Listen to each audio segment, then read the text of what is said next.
चाबी लाने में। ये माइक नहीं चल रहे भाई। हमारे माइक आ रहा है सर ऑडियो इधर मिल जाएगा।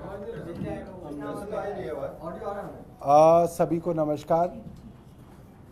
आज आप लोगों को जानकारी मिली होगी कि सुबह करीब 6:15 बजे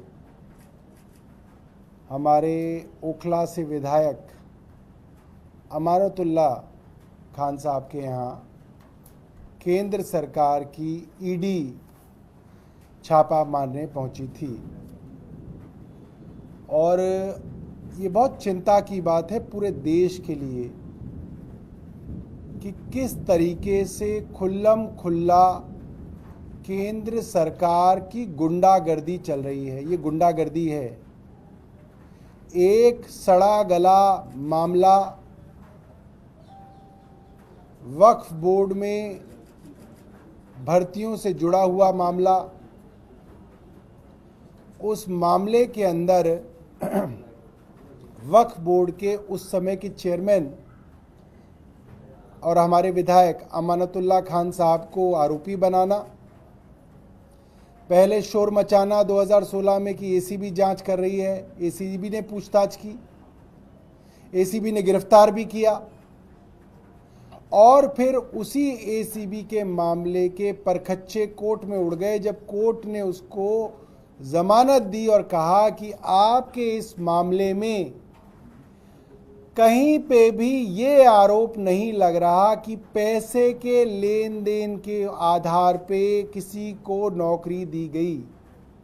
भाई नौकरी के अंदर यही तो गड़बड़ी की आप बार बार आरोप लगा रहे हैं कि पैसे लेके लोगों को भर लिया गया। और एसीबी के मामले में कोर्ट ने साफ साफ कहा कि ऐसा तो कोई सबूत है ही नहीं, कोई ऐसा मामला ही नहीं है कि कहीं पे भी इल्लीगल ग्रेटिफिकेशन हुआ हो। खैर आप वही बासी स्टोरी चलवाते रहे, कभी अखबार में चलाया, कभी टीवी में चलाया, आपने बदनाम किया एक विधायक को। वो विधायक दोबारा से रिकॉर्ड मतों से फिर जीत के आया और फिर इनकी छाती पे बैठ गया 2020 में जीत के। अब क्या करें? अब वही मामला, वही सड़ा गड़ा मामला जो है उसको सीबीआई से जांच कराई साहब। सीबीआई ने भी जांच कर ली, सीबीआई ने भी चार्जशीट दे दी, पूछताछ कर ली, सब कुछ कर लिया। वहां भी साफ है कि कहीं पे एक आरोप ये नहीं है कि अमानतुल्ला खान साहब ने किसी से पैसे लेके, रिश्वत लेके किसी को नौकरी दी हो। इरेगुलरिटी हो सकती है, कई भर्तियों के अंदर इरेगुलरिटी होती है। उन इरेगुलरिटी के लिए जो भी उसका सजा होती है वो मिलती है, जिसने की होगी उसको मिलेगी। मुकदमा तो चले, तय तो हो कि किसकी गलती है अगर इरेगुलरिटी है भी। अब उसी मामले में अब एक तीसरी एजेंसी आ गई, अब ईडी आ गई। ईडी भी छापा मार चुकी है, पूछताछ कर चुकी है। आपको याद होगा रात को 11 साढ़े 11 बजे तक पूछताछ चल रही थी ईडी की। मतलब ये क्या गुंडागर्दी मच गई इस देश के अंदर कि एक केंद्र सरकार अपने राजनीतिक प्रतिद्वंदियों के खिलाफ इस तरीके से एजेंसियों का दुरुपयोग कर रही है कि रोज आप सोचिए ना, किसी का घर है, परिवार है, बीवी है, बच्चे हैं, बताया जा रहा है कि उनके घर में 3 कमरों का फ्लैट है उनका। जो भी पत्रकार गए होंगे उनको मालूम है, ओखला के अंदर 3 कमरों के फ्लैट में रहते हैं। उस 3 कमरे के फ्लैट को भैया कितनी बार उसकी छानबीन करोगे और कितनी बार जांच करोगे और कितनी बार छापा मारोगे वहां पे। वहां उस 3 कमरे के फ्लैट में एक वीडियो आई है जिसमें उनकी सास वहीं लेटी हुई है, उनको ट्यूब लगी हुई है जिसके अंदर से जो है उनकी शरीर की जो मवाद है वो बाहर निकल रही है। 2 दिन पहले ऑपरेशन हुआ है, कैंसर से पीड़ित है, और आप जो है उनके घर पे जो है फिर से छापा मारने पहुंच गए। मतलब ये तो घटिया राजनीति से भी घटियापन है। और शर्म नहीं आती है भारतीय जनता पार्टी को? इनको कितनी बार तो कोर्ट ने लताड़ दिया। देश की सबसे बड़ी अदालत सुप्रीम कोर्ट बार बार हर मामले में कह रही है। मनीष सिसोदिया जी को बेल दी तब बोला, अरविंद केजरीवाल जी को जब नीचे बेल मिली तो ट्रायल कोर्ट ने बोला, अभी 2 दिन पहले दोबारा से जब के कविता जी को बेल मिली सुप्रीम कोर्ट से, उन्होंने भी बोला कि भाई ये क्या मजाक बना रखा है आपने केंद्र शासित एजेंसियों को कि वो कोई कानून नहीं है उनके लिए। मतलब पिक एंड चूज हो रहा है साफ तौर पे। आपका आरोप है इन इन इन लोगों ने जो है 100 करोड़ रुपए दिए, उसमें से एक को ले लिया, दूसरे को छोड़ दिया, तीसरे को गवाह बना लिया, चौथे को जमानत दे दी, पांचवे को अप्रूवर बना लिया। अरे क्या ये क्या हो रहा है? ऐसे इन्वेस्टिगेशन होती है? किसी को आप गवाह बना रहे हैं, किसी को आप अप्रूवर बना रहे हैं, किसी को आप एक्यूज बना रहे हैं, किसी से आप पूछताछ ही नहीं कर रहे हैं, किसी से आप इलेक्टोरल बॉन्ड में 55 करोड़ रुपए ले लिए, उसकी कोई जिम्मेदारी नहीं है, उसकी कोई जवाबदेही नहीं है। भाई तुमने क्यों लिया? तुम्हारा रिश्तेदार लगता था वो आदमी, तुमने उससे 55 करोड़ रुपए ले लिए। कोई भारतीय जनता पार्टी का आदमी इतने सारे लोग प्रेस कॉन्फ्रेंस करते हैं, कोई एक आदमी तो बताया कि भाई हमारा वो फूफा लगता था इसलिए हमने उससे 55 करोड़ रुपए लिए। तुमने उससे 55 करोड़ रुपए क्यों लिए? ये भारतीय जनता पार्टी के पास जवाब नहीं है। और मजाक चल रहा है देश के अंदर। किसी के घर पे चले जाओ, किसी के घर छापा मार दो, किसी के घर आरोप लगा दो। बहुत दुर्भाग्यपूर्ण है। और भारतीय जनता पार्टी की उल्टी गिनती शुरू हो गई है। देश के लोगों ने अब तय कर रखा है कि भारतीय जनता पार्टी को विदा करना है। और दिल्ली के लोग भी देख रहे हैं कि किस तरीके से जो है आम आदमी पार्टी के पीछे ये लोग पड़े हुए हैं और अपनी शक्तियों का दुरुपयोग कर रहे हैं, और दिल्ली के लोग इसका जवाब देंगे। ठीक है, मामले में आगे क्या मतलब आप लोग कोई कदम उठाएंगे, कानूनी या कोर्ट में जाएंगे क्या? अब देखिए कोर्ट के अंदर तो बड़ी समस्या ये हो गई है कि लोअर कोर्ट तो अब फैसले कर ही नहीं पाते हैं। ये तो बार बार सुप्रीम कोर्ट कह रहा है कि लोअर कोर्ट ना जमानत दे पाते हैं, ना फैसले कर पा रहे हैं, ना हाई कोर्ट के लेवल पे फैसले हो पा रहे हैं, जमानत हो पा रही है। हर चीज़ के लिए सुप्रीम कोर्ट जाना पड़ता है। अब आज हम जाएंगे भी तो लोअर कोर्ट जाएंगे, फिर सुप्रीम कोर्ट जाएं, फिर हाई कोर्ट जाएंगे, फिर सुप्रीम कोर्ट जाएंगे, कई महीने बीत जाते हैं। इसी चीज़ का फ़ायदा जो है केंद्र की एजेंसियां उठा रही हैं कि आप किसी को भी जो है भेड़ बकरी समझ के बंद कर दो। जब तक वो सुप्रीम कोर्ट तक जाएगा तब तक 6 महीने 8 महीने बीत जाएंगे। 8 महीने तो उसको अंदर रख लिया, 8 महीने तो आपने उसकी राजनीति खराब कर दी, 8 महीने तो उसका क्षेत्र आपने खराब कर दिया। ये चल रहा है। सर एक मामला जो है वो आपके खिलाफ भी आया, अब एसीबी जांच करेगी उस मामले की, हेल्थ से संबंधित मामला है, सदन जैन और आपके खिलाफ उस मामले में विजेंद्र गुप्ता ने। एसीबी की क्रेडिबिलिटी आज क्या रह गई है, आप इस बात से अंदाजा लगाइए। 2 दिन पहले साकेत कोर्ट ने एसीबी के विषय में कहा कि भैया इसमें ईमानदार अफसर भी लगा दो। ये साकेत कोर्ट ने कहा है। पार्किंग माफिया से संबंधित एक शिकायत के अंदर कोर्ट के आदेश पे एसीबी ने जांच की, और उस जांच में भी जो मेन आरोपी थे उनको छोड़ दिया। और कोर्ट ने टिप्पणी एसीबी के विषय में की है, तो एसीबी के विषय में नहीं है टिप्पणी, ये एलजी साहब के विषय में है। क्योंकि एलजी साहब तय करते हैं कि एसीबी के अंदर कौन अफसर लगेंगे, कौन नहीं लगेंगे। अपने पुराने जानकार लोगों को एसीबी सौंपी है उन्होंने। तो एलजी साहब के ऊपर एक बहुत बड़ी टिप्पणी लोअर कोर्ट ने की, साकेत कोर्ट ने, कि भैया ईमानदार अफसर भी एसीबी में लगा दो। तो मुझे लगता है यही एक बहुत बड़ा जवाब है। अब एसीबी तो इनके घर की है, सीबीआई, एसीबी, ईडी इनके घर की है। ये जिसके ऊपर चाहे जो मुकदमा लगा ले, जो जांच कराना है करा ले। जो अदालत के बाद, अदालत के अंदर ट्रायल चलने के बाद जो फैसला होगा वो फैसले होते हैं। बाकी एसीबी, ईडी, सीबीआई तो खूब करते रहे, उससे कोई फर्क नहीं पड़ने वाला। आरोप है अस्पतालों के निर्माण में खासतौर पर एलएनजेपी में जो नया ब्लॉक बना उसमें कुछ अनियमितता बरती गई, खासतौर पर फंड के मामले में जो विजेंद्र गुप्ता ने शिकायत दी थी। अब विजेंद्र गुप्ता पता नहीं कभी सरकार में काम कर पाए हैं नहीं कर पाए हैं। एमसीडी में काउंसलर थे इतना मुझे याद है, उसके बाद तो विधायक ही रहे हैं। उनको ये मालूम ही नहीं है कि ये फाइल मैं 1.5 साल से जब से मंत्री हूं, मेरे पास तो ये फाइल कभी आई नहीं। एक बार ये फाइल मेरे पास आई, इसके निर्णय के लिए आया था, फाइल तो नहीं आई थी तब भी, कि भाई अलग अलग हमारे जो हेल्थ सेक्रेटरी हैं उनकी सिफारिश थी कि इसके अंदर कुछ तब्दीलियां कर दी जाए इन अस्पतालों के अंदर, और मैंने मिनट्स में ये रिकॉर्ड कराया और वो मिनट्स मेरे पास हैं। विजेंद्र गुप्ता जी जिस दिन आएंगे उनको दिखा दूंगा, अपनी एसीबी को भेजेंगे तो उनकी एसीबी को भी दिखा दूंगा, तसल्ली कर दूंगा उनकी भी।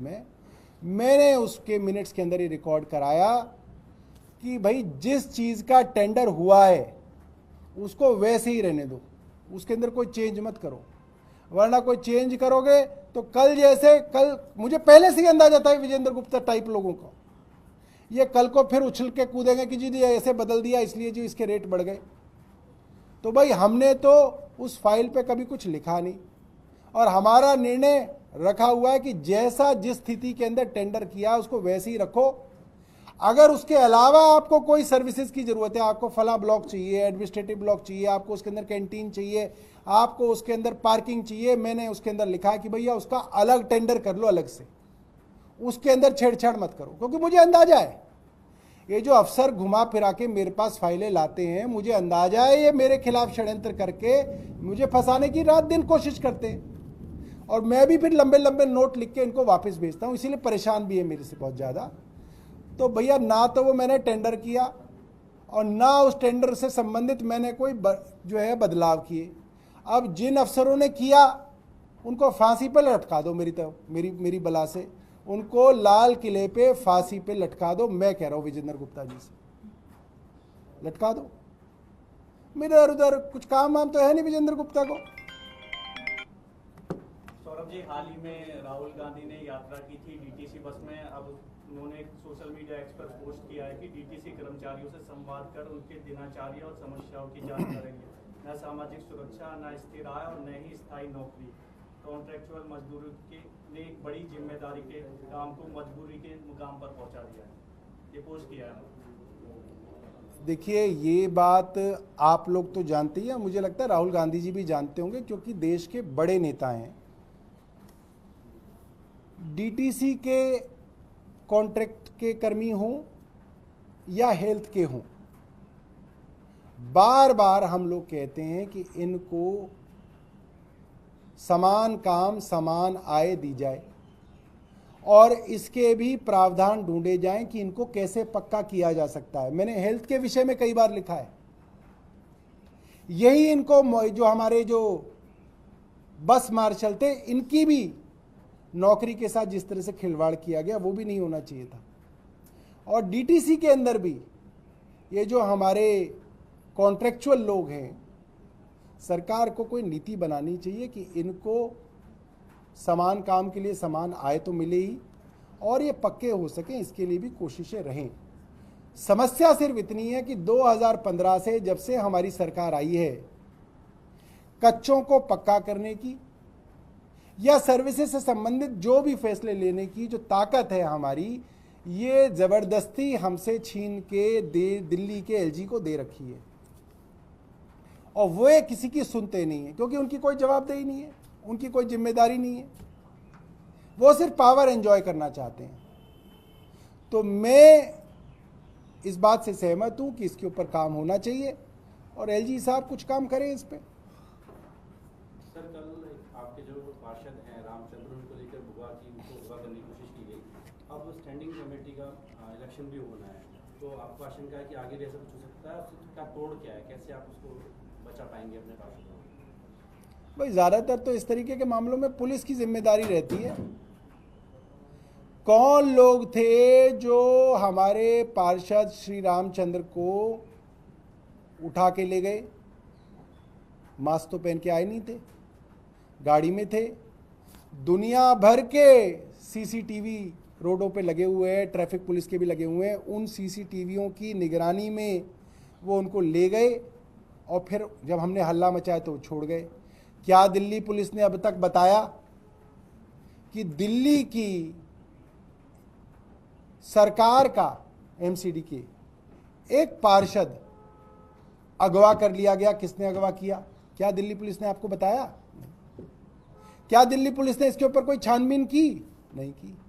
दिल्ली पुलिस क्यों इंटरेस्टेड नहीं है? क्योंकि भारतीय जनता पार्टी जुड़ी हुई है। ये काम तो सीधा सीधा एलजी साहब का है। एलजी साहब के अधीन आती है दिल्ली की कानून व्यवस्था। क्या बताएं एलजी साहब, बताएं, जवाब दें कि कैसे ये संभव हो गया कि दिल्ली के अंदर दिन दहाड़े एक काउंसलर अगवा हो गया। इसकी जांच क्यों नहीं करा रहे?